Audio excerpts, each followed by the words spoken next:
Hey guys, Augiesaint here and welcome to the channel.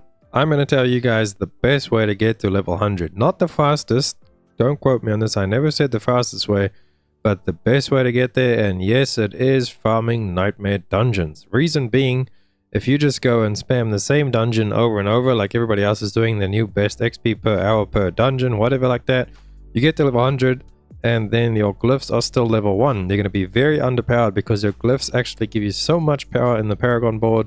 Once you get to level 100 and you have all those Paragons, you should have around at least 4 to 5 Paragon boards, maybe even 6 depending on how you make your build and how you go.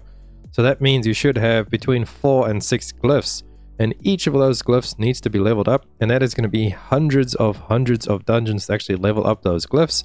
I've only recently started spamming through Nightmare Dungeons now.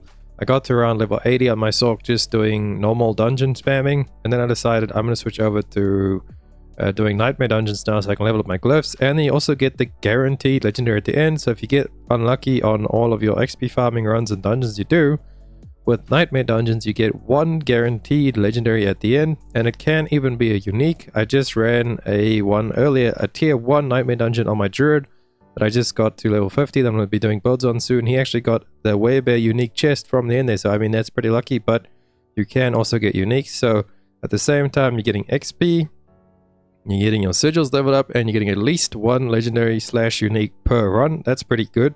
In the video that I recorded in the background for you guys, I actually finished it off and I ended up getting 5 legendaries from that one run actually. The one guaranteed and then the other 4 to drop. Now that is a little bit of an outlier and it's pretty lucky on that run. But yeah, it does seem like they are definitely worth doing for legendaries. They are not the best XP, but they're not bad. I've done some tests with XP. I'm actually going to make a whole nother video comparing Nightmare Dungeons, like the XP per hour, just so it's there for we know. But basically, Nightmare Dungeons is something you should not overlook, and I think this is what the developers want us to be doing anyway, as Nightmare Dungeon is the real end game for right now until they give us anything new in Season 1 or whatever. But Nightmare Dungeons was the intended end game for us to do. So obviously once you get to level 50 or level 70 when you're in the next world tier 4, then Nightmare Dungeon should really be your focus. So how I would say is just level up through the story normally, do both your capstones, get into tier 4 as fast as possible, and then obviously depending on your build and how strong it is and how you can handle it. But tier 4 onwards, like past level 70, you should really only just be spamming Nightmare Dungeons, farm Nightmare Dungeons. The modifiers make it interesting. If there's a modifier you don't actually like, just go to the Oculist and then dismantle that sigil. You can always craft another sigil. It's not a 1-to-1 ratio, so like dismantling one sigil won't give you a whole another sigil, but you get so many other powders and so many sigils just dropping all over the place. You should pick up a few while you're leveling up or just doing another Nightmare Dungeon as well. Usually when I run a Nightmare Dungeon, I think there's guaranteed to at least give you one more sigil. I usually end up with at least 2 sigils dropping, sometimes even 3 per Nightmare Dungeon I do anyway. And if they're terrible and I really don't like the modifiers, I dismantle them and craft something else. But with my Sorc build, the Firewall build that I did put up on my channel recently, I'm killing stuff a couple of levels higher than me. The one I'm doing in the background, the enemies were level 88, I was level 82, so it's a 6 level difference. I run those, like I breeze through, I don't even look at the modifiers on those. Only once I start going past like level 90 into the 90s, then I actually pay attention to the modifiers. But anything under 90, even with me still being at like level 80, 82, I don't even really care about. My build is just that powerful that I don't have to worry about the modifiers. So in saying that as well, is trying to keep to a dungeon 3 levels above you is the most optimal way if you want to be hitting everything at the same time. Because we all know how XP scaling works. I do have a video on my channel if you don't know how that works, but basically 3 levels above you is the real soft spot for farming monsters if you're just going for XP. So if you do Nightmare Dungeons 3 levels above you, you're getting XP, you're leveling your glyphs are getting more XP because you're getting more XP in general. You get the XP at the end of the run for completing it and then allocating it. Also make sure to try and die as little as possible in these Nightmare runs. There is lives, obviously you can't die more than like 4 to 12 times is all the revive differences. But every time you do die, you lose a little bit of XP that you could allocate to a glyph at the end of the Nightmare Dungeon. So try and stay alive as much as you can. If the Nightmare Dungeons are too hard or your the levels are too high, then bring it down a little tier. Come down a couple of tiers until it's nice and smooth. Obviously don't go underneath your level, because once you start going under your level, then you get a XP reduction again, and it's pretty steep. Every 1 level you go underneath you is 10% damage XP reduction all the way down to 100% at 10 levels under you. So you're pretty much getting no XP for 10 levels under you. That's why you want to keep it at that 3 level soft spot. Keep it nice and smooth.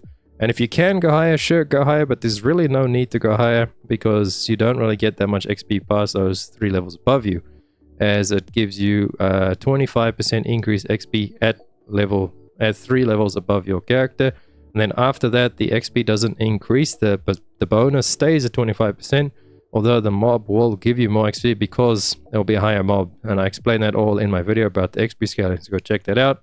But yeah, that's just the long and the short about this video, is do your nightmare dungeons, level up your glyphs, they give you insane amounts of power.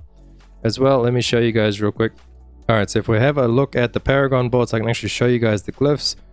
The one big thing over there is radius size. Right now it says radius size 3. It says next radius increase at level 15. So once I level up this glyph to 15, it's going to increase in radius size. And this obviously is a radius size 3 glyph. They all start out on radius size 3. So it means 3 nodes away from the glyph in all directions. Well, not these ones over here, but you know what I mean? In like all the cardinals, so north, west, south, east. And then, so if we were to upgrade that to a radius 4, I'm going to assume it's going to put it over there. Obviously going to push it into this one, this one, this one. So you're going to pretty much pick up all these nodes around the edge. And then I'm not sure how far the glyphs actually go because I haven't leveled mine one up yet. I will after today, I'll know. Maybe I'll make a separate video on just nightmare dungeons and glyphs in general. But if they increase, that means we can get more power. For every 5 intelligence within range, mastery skills gain 6.3 increased damage.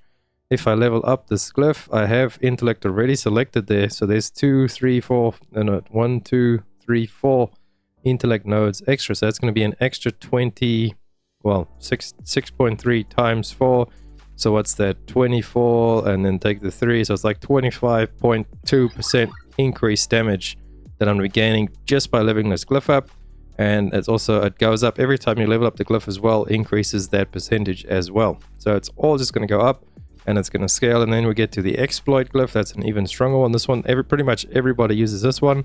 So that one's going to get stronger and stronger as well. More vulnerable damage. Or no, vulnerable damage is the strongest damage multiplier in the game. That one there is going to increase the rare nodes in radius. So it's going to be these two. They aren't affected right now because I haven't actually leveled up the glyph. But once I do, it's going to be 60% bonus to this. So that's going to go up to like a 26% non-physical damage increase. So it's just going to scale really, really well into the late game.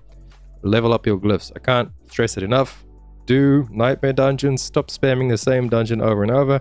I know we're all making videos about it because it is getting a lot of views and stuff. And it is important to know there's a lot of people that actually really want to just reach level 100 just for whatever reason. But yeah, I'm telling you now, if you want to get to the 100 and be as strong as you can be once you get to 100, do nightmare dungeons. Anyway, that's it for this video. I hope you guys enjoyed it. If you did, please drop a like and a sub to the channel. Helps me out so much. And I'll catch you beautiful people in the next one.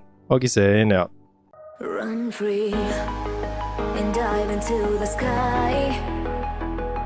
Hear the